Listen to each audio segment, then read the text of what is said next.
হাজার হাজার মানুষ আহত হয়েছে, কত মা বোনেদের চোখের অস্ত্র জ্বলেছে, কত নেতৃবৃন্দর এই কষ্টজর্জিত অবদান জুলাই সনদ আমরা অবিলম্বে বাস্তবায়ন করার জন্য গভর্নমেন্টকে আহ্বান জানাচ্ছি, নতুবা আমরা রাজপথের সমাধান করব ইনশাআল্লাহ।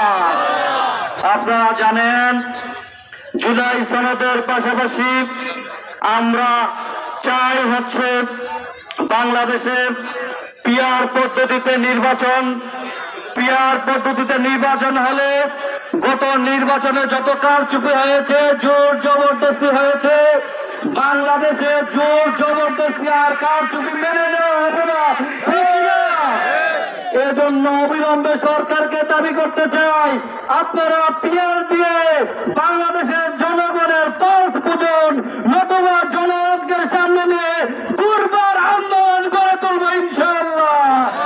বাংলাদেশ জিন্দাবাদ, বাংলাদেশ জামাত ইসলামী জিন্দাবাদ, বুড়িচং উপজেলা জিন্দাবাদ। আসসালামু আলাইকুম ওয়া রাহমাতুল্লাহ।